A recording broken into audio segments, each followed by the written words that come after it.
Hai semuanya, apa kabar nih? Nah, di video kali ini saya akan menjelaskan dan memberikan pemahaman kepada teman-teman semua terkait cara menjadi pemimpin yang baik. Sebelum kita masuk ke pembahasan, mungkin beberapa dari teman-teman sekalian belum memahami nih arti dari kepemimpinan. Mungkin sekarang teman-teman masih bertanya-tanya, apa sih kepemimpinan itu? Eits, jangan khawatir. Buat teman-teman yang belum tahu, yuk kita lihat pengertian dari kepemimpinan. Check it out! Kali ini, saya akan menampilkan pengertian kepemimpinan menurut salah satu ahli, yaitu Sondang Pesiagian. Menurut Sondang Pesiagian, kepemimpinan dapat diartikan sebagai kemampuan seseorang dalam menjabat suatu posisi sebagai pimpinan organisasi atau perusahaan tertentu dalam mempengaruhi orang lain, khususnya bawahan atau tim kerja lainnya, demi tercapainya tujuan dengan mudah. Seorang pemimpin yang baik pastilah mempunyai ciri-ciri tertentu. Ciri-ciri seorang pemimpin diantaranya adalah sebagai berikut. Yang pertama, seorang pemimpin harus dapat memberdayakan anggota timnya. Yang kedua, harus bertanggung jawab dan dapat diandalkan. Yang ketiga, seorang pemimpin haruslah memiliki integritas. Yang keempat, pemimpin harus kreatif dan juga inovatif. Yang kelima, pemimpin harus memiliki sifat yang jujur dan dapat bersikap adil. Ciri yang terakhir adalah seorang pemimpin diharapkan dapat memiliki kemampuan problem solving, yaitu kemampuan untuk mengatasi masalah yang dihadapi.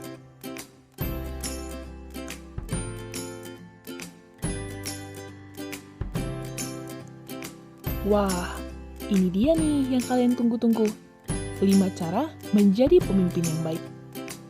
Bagaimana cara menjadi seorang pemimpin yang baik adalah suatu model kepemimpinan untuk seseorang dapat menjadi pemimpin yang baik, berperan sebagai pemimpin yang sejati dan konsisten.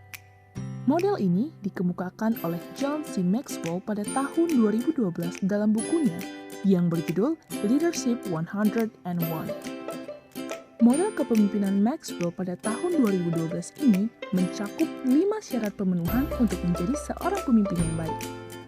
Yang pertama adalah disiplin. Disiplin menempatkan seorang pemimpin ke tingkat paling tinggi dan membuat status kepemimpinan bertahan lama.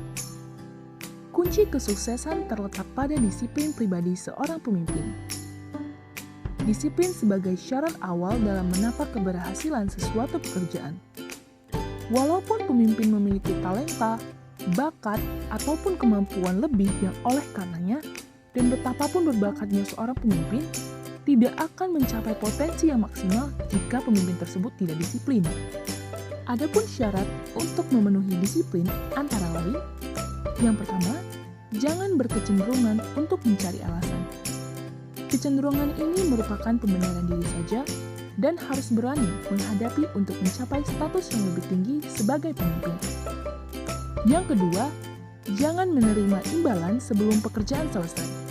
Setiap perusahaan atau industri yang memberikan imbalan sama besar baik kepada karyawannya yang lambat ataupun yang pintar dan bersemangat, cepat atau lambat akan menjumpai lebih banyak karyawan yang lambat daripada yang pintar serta bersemangat. Syarat yang ketiga adalah berfokus pada hasil. Janganlah berkutat terlalu lama apabila menghadapi kesulitan. Karena hal itu akan menimbulkan sifat mengasihani diri sendiri yang merupakan kebiasaan tidak disiplin. Ubahlah fokus Anda pada hasil sasaran apapun kesulitan yang Anda hadapi. Pertimbangkan keuntungan dari melakukan apa yang harus dilakukan, lalu lakukanlah itu. Ingat ya teman-teman, bakat tanpa disiplin sama seperti gurita yang sedang bersepatu roda. Banyak aksi, tidak mengetahui tujuan entah kemana, maju mundur ke samping, dan seterusnya. Apabila Anda mengetahui Anda berbakat dan Anda sudah berusaha sekuat tenaga dengan hanya memperoleh sedikit hasilnya, periksalah dan yakini bahwa Anda kurang disiplin. Cara yang kedua yaitu mendahulukan skala prioritas. Sukses dapat didefinisikan sebagai realisasi progresif terhadap sasaran yang telah ditentukan. Definisi ini menyatakan bahwa disiplin dalam menyusun prioritas dan kemampuan untuk bekerja sesuai tujuan yang telah ditetapkan adalah kunci kesuksesan seorang pemimpin. Kelolalah jika Anda tidak mau menderita. Ingat, bukan seberapa keras Anda bekerja, tetapi seberapa cerdas Anda bekerja. Ketika hal yang tidak diprioritaskan menyita perhatian kita, maka masalah besar akan muncul. Robert J. McKay pada tahun 2012 mengatakan, banyak tujuan utama tidak tercapai akibat hal-hal yang tidak perlu atau tidak penting dilakukan. Hal-hal tersebut perlu diingat. Yang pertama adalah efisiensi dan efektivitas. Efisiensi adalah dasar bagi keberlangsungan, sementara efektivitas adalah dasar bagi kesuksesan. Hal yang kedua adalah tenggat waktu dan keadaan darurat mengharuskan kita untuk menyusun prioritas. Hal yang terakhir adalah kita terlalu sering terlambat mempelajari hal yang benar-benar penting. Cara ketiga untuk menjadi seorang pemimpin yang baik adalah percaya diri. Percaya diri adalah sebagai dasar atau landasan utama dari seorang pemimpin. Sejarah kesuksesan dan kegagalan seorang pemimpin membuat perbedaan besar atas kredibilitasnya. Ada 3 hal tentang kualitas yang harus dimiliki oleh seorang pemimpin, yaitu kompetensi, hubungan, dan juga karakter. Karakter dan kredibilitas kepemimpinan selalu berjalan bersama. Karakter membuat Anda dipercaya dan rasa percaya membuat Anda dapat nyaman memimpin. Singkatnya, karakter itu adalah satu-satunya pelindung yang efektif terhadap serangan, baik dari dalam maupun dari luar. Karakter itu dapat menunjukkan beberapa hal loh. Yang pertama adalah konsistensi. Ketika seorang pemimpin memiliki karakter yang kuat, orang-orang akan mempercayai kemampuannya untuk membebaskan kemampuan mereka yang tertahan. Yang kedua adalah potensi.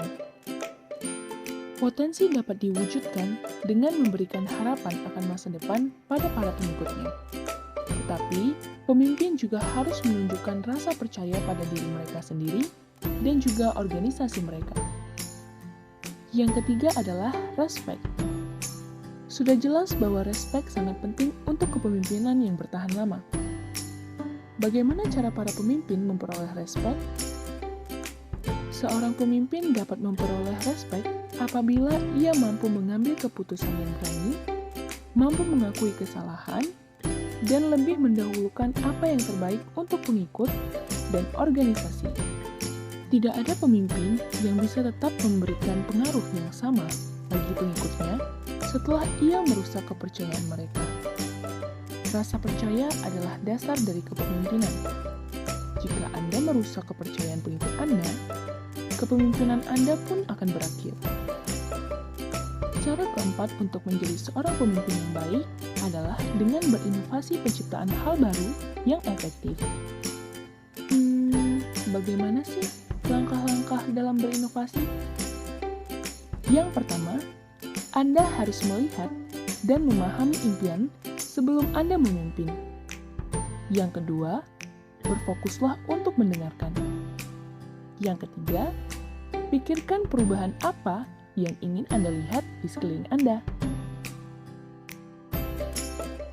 Cara terakhir untuk menjadi seorang pemimpin yang baik adalah berpengaruh. Bagaimana cara membuat pemimpin dapat bertahan lama? Nilai yang bertahan lama dari seorang pemimpin diukur dari penerusnya. Hal ini dinyatakan oleh Maxwell pada tahun 2012. Seorang pemimpin harus siap dan sanggup untuk mewariskan penerus. Pemimpin tersebut harus mampu melakukan hal-hal berikut. Yang pertama, dapat memimpin dengan program jangka panjang. Yang kedua, menghargai kepemimpinan tim lebih dari kepemimpinan individual. Yang ketiga, membayar harganya sekarang untuk memastikan kesuksesan di kemudian hari. Yang keempat, menciptakan nilai serta kebiasaan kepemimpinan. Dan yang kelima, meninggalkan perusahaan dengan integritas.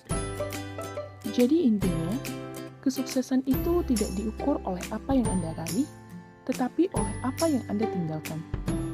Ketika semuanya selesai, kemampuan Anda sebagai seorang pemimpin tidak akan dinilai oleh hal yang Anda raih secara pribadi, atau bahkan oleh hal yang diraih oleh tim Anda selama masa jabatan Anda. Tetapi, Anda akan dinilai oleh prestasi Anda dan organisasi Anda setelah Anda pergi. Nilai Anda yang bertahan lama akan diukur dari penerus Anda. Ya, pembahasan kita sudah berakhir nih. Terima kasih ya sudah menyaksikan video ini. Semoga video ini dapat bermanfaat bagi kalian semua. Sampai jumpa!